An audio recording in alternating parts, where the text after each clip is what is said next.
मित्रों, आप सबके मन में ये प्रश्न जरूर आता होगा कि आखिर किसने ब्रह्मांड को रचा है, क्यों बनाया है। हिंदू धर्म में इसे लेकर अलग मान्यता है तो विज्ञान की नजर में इसकी अलग परिभाषा आखिर क्यों है। आज की इस प्रस्तुति में हम इसके पीछे के कारण से पर्दा उठाएंगे।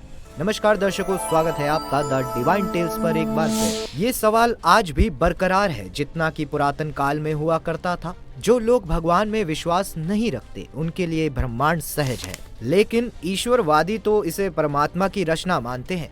अधिकतर लोग हिंदू धर्म में ग्रंथों में जो लिखा है उसे बिना सोचे विचारे पत्थर की लकीर की तरह मानते हैं। वेद पुराण ब्रह्मांड को परमात्मा की रचना मानते हैं, लेकिन विज्ञान अभी भी इसके बारे में बहस और शोध करता रहता है। पहले के मुकाबले विज्ञान ने ब्रह्मांड के बहुत सारे रहस्यों को उजागर किया है। कुछ सालों पहले विश्व के अग्रणी भौतिक विज्ञानी स्टीफन हॉकिंग ने निष्कर्ष निकाला था कि परमात्मा ने यह ब्रह्मांड नहीं रचा है, बल्कि ये भौतिक विज्ञान के अपरिहार्य नियमों का फल है। हॉकिंग ने अपनी नवीनतम किताब द ग्रैंड डिजाइन में कहा, गुरुत्वाकर्षण जैसे कानून है, ब्रह्मांड कुछ नहीं से खुद को सृजित कर सकता है और करेगा। एक रिपोर्ट की माने तो हॉकिंग ने कहा था कि ब्लू टच पेपर को रोशन करने और ब्रह्मांड की शुरुआत के लिए ईश्वर का आवाहन करना जरूरी नहीं है। तो फिर कैसे हुई ब्रह्मांड की उत्पत्ति? कोई भी धर्म हो तो वो सीधे सीधे इसे परमात्मा की रचना मानकर छुटकारा पा लेता है। जैसे कि बाइबल और कुरान के अनुसार इसे 6 दिन में ईश्वर ने रचा।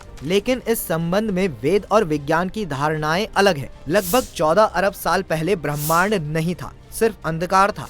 अचानक एक बिंदु की उत्पत्ति हुई, फिर वो बिंदु बढ़ने लगा, फिर उसके अंदर भीषण परिवर्तन आने लगे, उसके अंदर विस्फोट होने लगे।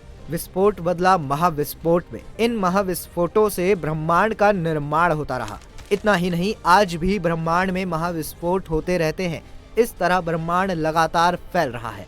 बस यही बिग बैंग थ्योरी है। वहीं वेद कहते हैं कि ईश्वर ने ब्रह्मांड नहीं रचा, ईश्वर के होने से ब्रह्मांड रचाता गया। वेदों के अनुसार ये ब्रह्मांड 5 कोशों वाला है, जहाँ सभी आत्माएं किसी न किसी कोश में निवास करती है। ये 5 कोश हैं जड़, प्रमाण, मन, विज्ञान और आनंद। यहाँ पर वेद और पुराणों दोनों के ही सिद्धांत प्रस्तुत हैं। और तो और शिव पुराण की माने तो नाद और बिंदु के मिलन से ब्रह्मांड की उत्पत्ति हुई है। नाद यानी ध्वनि और बिंदु अर्थात प्रकाश, इसी ध्वनि को सनातन धर्म को मानने वालों ने ओम के रूप में व्यक्त किया है। उपनिषद के अनुसार ब्रह्म, ब्रह्मांड और आत्मा ये 3 तत्व है। ब्रह्म शब्द ब्रह्म धातु से बना है, जिसका मतलब बढ़ना या फूट पड़ना होता है। ब्रह्म वह है जिसमें से पूरी दुनिया और आत्माओं की उत्पत्ति हुई है, या जिसमें से ये फूट पड़े हैं। विश्व की उत्पत्ति, स्थिति और विनाश का कारण ब्रह्म है। जिस तरह एक मकड़ी स्वयं से जाले को बुनती है, उसी तरह ब्रह्म भी स्वयं में से खुद ही विश्व का निर्माण करता है। इस ब्रह्मांड का आकार अंडे की तरह होता है। ये ब्रह्मांड जल या बर्फ और उसके बादलों से घिरा हुआ है। इसी के साथ अब बताते हैं कि हिंदू ग्रंथों के अनुसार किसने रचा है ब्रह्मांड। लोगों का मानना है कि बहुत से देवी या देवताओं को सृष्टि संचालन के लिए परमेश्वर ने अलग अलग कार्यों के लिए नियुक्त कर दिया था। जैसे ब्रह्मा जी सृष्टिकर्ता, विष्णु जी पालन करता और शिव जी सभी संहारक शक्तियों के स्वामी हैं, यानी वे मृत्यु और प्रलय के देवता हैं। हिंदू मानते हैं कि ब्रह्मा हमें इसी सृष्टि में लाने वाला है, विष्णु पालने वाला है और शिव दुनिया से ले जाने वाला है। इसी तरह इंद्रदेव बारिश, विद्युत और युद्ध को संचालित करते हैं। अग्निदेव सभी बुराइयों को आहुति में ले जाने वाले हैं। सूर्य देव जगत के शुद्ध प्रकाश के अधिपति और सारे प्राणियों को जीवन दान देने वाले हैं। वहीं पवन देव समस्त जगत के वायु को संभालते हैं। वरुण देव का जल जगत पर शासन है। कुबेर धन के अधिपति और देवताओं के कोषाध्यक्ष हैं। इसके साथ ही कामदेव और देवी रति सृष्टि में समस्त प्रजन क्रिया के निदेशक हैं। अदिति और दिति को भूत, भविष्य, चेतना तथा उपजा उपन की देवी मानी जाती है। अब ब्रह्मांड के विषय में जैन धर्म के क्या विचार हैं वो भी जान लेते हैं। जैन धर्म के अनुसार ये ब्रह्मांड अनादि से है। इसका ना कोई कर्ता है, ना ही कोई हर्ता। ये स्वाभाविक रूप से है और अनंत काल तक बना रहेगा। ना तो ये उत्पन्न हुआ है और ना ही इसे कोई नष्ट कर सकता है। ये सदा से है और हमेशा से ही बना रहेगा। यही कारण है जैन धर्म में सृष्टि को अनादि कहा गया है। चलिए आपको अब ये बता दें कि वो कौन से संकेत हैं जिससे पता चलता है कि ब्रह्मांड आपको महान और असाधारण व्यक्ति बनाने वाला है। ब्रह्मांड में जन्म लेने वाला हर मनुष्य साधारण होता है, किंतु उससे ऊपर वाला कुछ ऐसे कार्य करवाता है जिसे करके या उस परीक्षा में सफल हो जाता है और असाधारण व्यक्ति बन जाता है, और वहीं वह महान इंसान कहलाने लगता है। यदि आपको भी ब्रह्मांड में कुछ असाधारण कार्य के लिए चुना गया है, उसके कुछ लक्षण बताए जाते हैं। चलिए जानते हैं वो संकेत कौन से हैं। पहला संकेत, आपको परमात्मा के द्वारा चुना जाता है तो आपके अंदर काम, मद, माया, मोह, क्रोध, लोभ, अहंकार जैसी भावनाएं बिल्कुल ना के बराबर होती है। अब आप मनुष्य हैं तो आपके जीवन में ये सब बहुत ही कम मात्रा में रह सकती है।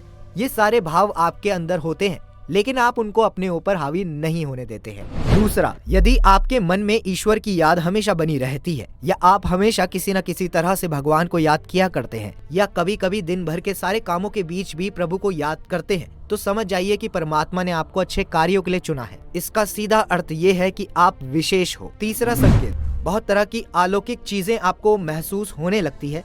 स्वप्न में भगवान, साधु, महात्मा या संत नजर आने लगते हैं। आपको लगेगा कि हर समय मेरे साथ कोई ना कोई सकारात्मक ऊर्जा है। इसके अलावा आपको मंदिर की घंटियों का सुनाई या ओम का सुनाई देना तथा किसी का आपकी मदद करना, तो समझिए कि भगवान ने आपको चुना है ताकि आप महान और असाधारण व्यक्ति बन सके। चौथा संकेत, अगर आप अपने खुद के निजी कामों के अलावा सामाजिक कार्य व पुण्य कार्यों के लिए समय निकालते हैं, आपदा और विपदा में मनुष्यों या असहाय पशुओं की मदद करते हैं, निस्वार्थ भाव से बूढ़े व अपंग लोगों की सहायता करते हैं, तो आप समझ जाइए कि परमात्मा चाहते हैं कि आप असाधारण व्यक्ति बने। पांचवा, मित्रों, आपकी कभी कभी छठी इंद्रिय सक्रिय हो जाती है। ऐसे लोगों को भविष्य में क्या होने वाला है ये पहले से पता चल जाता है। अच्छे या बुरे चीजों का प्रभाव पहले ही समझ आने लगता है। आपको हमेशा कोशिश करनी चाहिए कि आप इन लोगों के आसपास ही रहे जो सकारात्मक शक्ति से जुड़े हुए रहते हैं, क्योंकि उनको परमात्मा चुनते हैं ताकि वह साधारण से असाधारण बन सके। छठा संकेत, ऐसा कई बार होता है जब आपको एक अलग तरह की खुशबू का एहसास होता है जिससे आप में संभावना आ जाती है। ऐसा कुछ ही लोगों के साथ होता है, भले उनके पास खुशबूदार सामान हो या ना हो, जिससे उनके अंदर एक खुशी या प्रफुल्लता बनी रहती है जो आपके चेहरे पर मुस्कान के तौर पर बनी रहती है। ये परिवर्तन यदि आपके अंदर भी हो रहे हैं तो समझ जाइए कि ब्रह्मांड आपको महान और असाधारण व्यक्ति बनाने वाला है। सातवां संकेत, ब्रह्म मुहूर्त में आपकी आंख खुल जाए, क्योंकि ऐसे समय आप तुरंत उठ जाएंगे।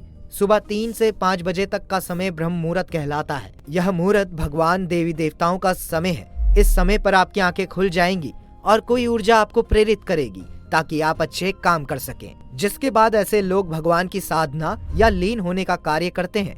ऐसे मनुष्य सच में असाधारण होते हैं, क्योंकि भगवान उनसे यह सब कार्य करवाते हैं। आठवां, आप इस पृथ्वी पर परमात्मा को ही केवल सब कुछ मानते हैं। सबके साथ, या कहें कि सांसारिक बंधन में बंधे होने के बाद भी अपने लक्ष्य से नहीं भटकते हैं, क्योंकि आपका जो भरोसा है वो कहीं ना कहीं ऊपर वाले में है, तो वो आपको भटकने नहीं देता है, क्योंकि ईश्वर उनके साथ होता है और वह उन्हें अच्छे काम करने के लिए किसी न किसी तरह से प्रेरित करते रहते हैं। तो मित्रों, आज के लिए इतना ही। ऐसी ही और रोचक बातें और जानकारी से भरी वीडियो को देखने के लिए हमारे चैनल द डिवाइन टेल्स को सब्सक्राइब करना ना भूलें। इसके साथ ही अब आप हमारे वीडियो फेसबुक पर भी देख सकते हैं। फेसबुक पर हमारे वीडियो देखने के लिए द डिवाइन टेल्स के पेज को लाइक करें और फॉलो करें। धन्यवाद।